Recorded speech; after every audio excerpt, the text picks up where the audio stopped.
Diddy Kong, everyone's favorite shirt-wearing, peanut-poppin' monkey. Sometimes he's the main hero and rescues big man Donkey Kong, and other times he gets replaced by a snowman. Today, we're gonna look at Diddy Kong's character in every single game he appears in, and rank him from worthless to elite. Diddy Kong first appeared in the original Donkey Kong Country, where he's DK's partner in crime. I honestly never knew the full plot of this game, just that the banana horde was missing and the Kremlings were to blame, but apparently DK left Diddy in charge of watching him overnight, and that's when the bad guys struck, sealing him into a barrel and looting the place of everything. Thankfully though, he's rescued in the first 30 seconds of the game and is a co-main character throughout, traversing all the same obstacles as Donkey and having mostly the same abilities, though he's a bit more agile and fragile. The cool part is that he's playable all by himself too. If DK goes down, you can continue on as just Diddy, so he's not overly reliant on him or anything. He's a fully capable character. I think that warrants an elite tier. Even if it doesn't start out the best for him, it's one hell of a redemption. Donkey Kong Land is a handheld port and retelling of the original Country game, so with Diddy's role being the same as before, it's getting ranked right up there. Donkey Kong Country 2 Diddy's Conquest is a pretty self-explanatory placement. The game opens with Donkey Kong getting captured this time, and instead of being in a barrel right outside, he's being held captive on K. Rool's ship, so you don't get his help until all the way at the end, leaving Diddy as his only hope. This guy's got game though. He risks up some ape broad, and her ponytail ass travels to the ends of the earth with him, working as a team, rescuing Donkey Kong, and defeating a full-on crocodile army as two small monkeys. It makes him out to be the leader, and more competent than ever before, and saving his mentor/father figure is surely deserving of an elite tier. And since Donkey Kong Land 2 does the same thing with him, I'm doing the same thing with it.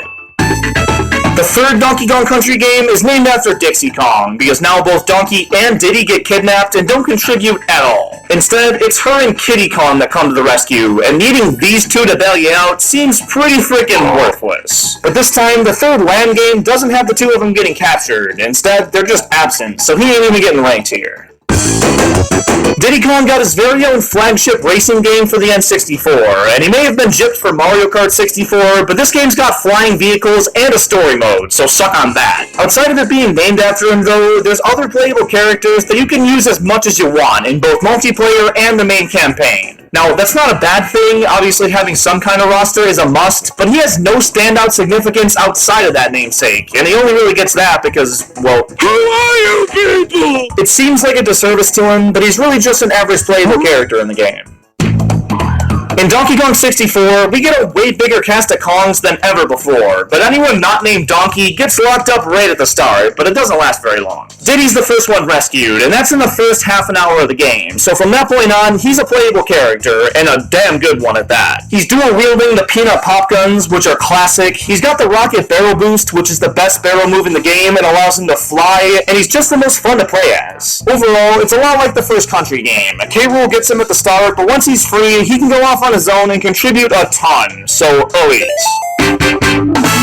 In the Donkey Konga games, Diddy and DK go on tour as bongo musicians, and while Diddy seemed to be a pretty good player, he only does anything in multiplayer, meaning you need to buy a second set of bongos. Without that, it's just DK playing, they're not in a band or anything. Diddy's at the bottom of the screen dancing, and plays the exact same role as this f***ing elephant dude. Cameo tier's the best I can do for both of these.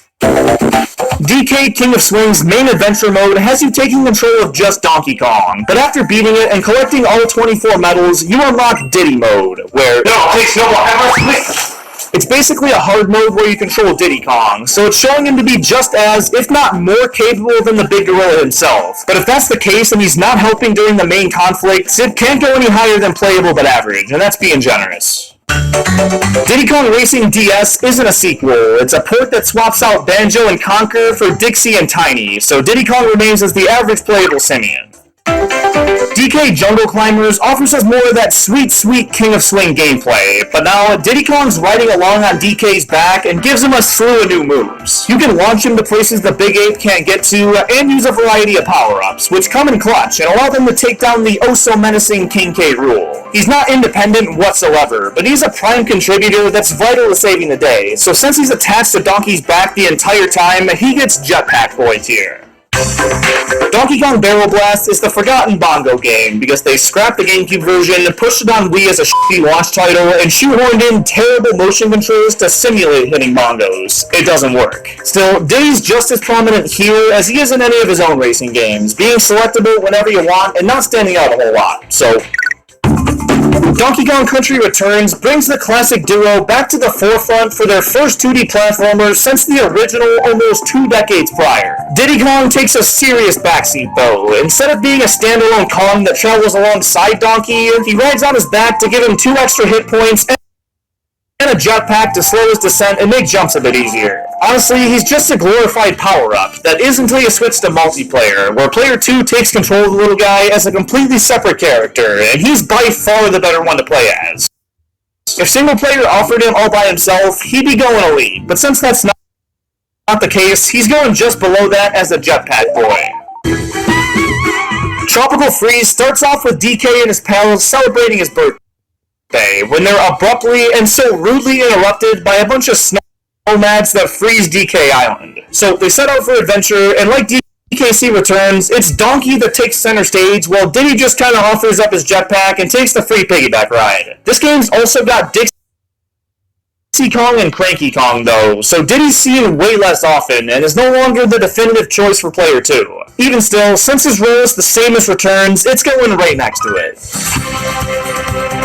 Donkey Kong Bonanza just hit the scene, and Diddy Kong was essentially replaced by a younger version of Pauline. She's DK's companion, and Diddy is pretty much non-existent. We only see him through the Rambi Rumble, where he's running the standout front alongside Dixie Kong. It's certainly better than nothing, and I'm glad he's at least here, but it's really just a cameo. He also appears in a ton of Mario spin-off games. That team name is crazy, but instead of going through each of those one by one and just saying he's average, I'm gonna highlight some of his more prominent roles. In Smash Bros. Brawl, he plays a decent role in the Subspace Emissary and is playable for quite a few levels. When we first see him, he and DK once again reclaim their stash of bananas, but then Bowser shows up and tries to turn the oblivious little guy into a statue, but Donkey Kong steps in and knocks him out of the way and takes the hit himself. What a guy. Once he's off on his own, he gets joined by Rayquaza and is basically toast, until Fox shows up and frees him. That's 2 straight saves the guy needed, not a great start. But then he drags along Fox and later some more guys to help him rescue DK, which he does manage to pull off, so it's a solid redemption. I wish I could give him more credit here, but he's made out to be kind of a scaredy cat and is a little too dependent on help from others, so anything higher than average would be outright incorrect. Beyond that though, there's honestly no other major spin-off appearances from the guy, but I will say, the fact that he wasn't added to Mario Kart 8 Deluxe until the final wave of DLC and got outright ignored from Mario Kart World is a sin. He's a trademark character in both the Donkey Kong series and Mario spin-off games. Justice for Diddy. Kong. And there you have it. And if you want to watch more DK content, check out my other video ranking Donkey Kong's role in every game, and leave some of your Bonanza-related video ideas down in the comments below. Thanks for watching.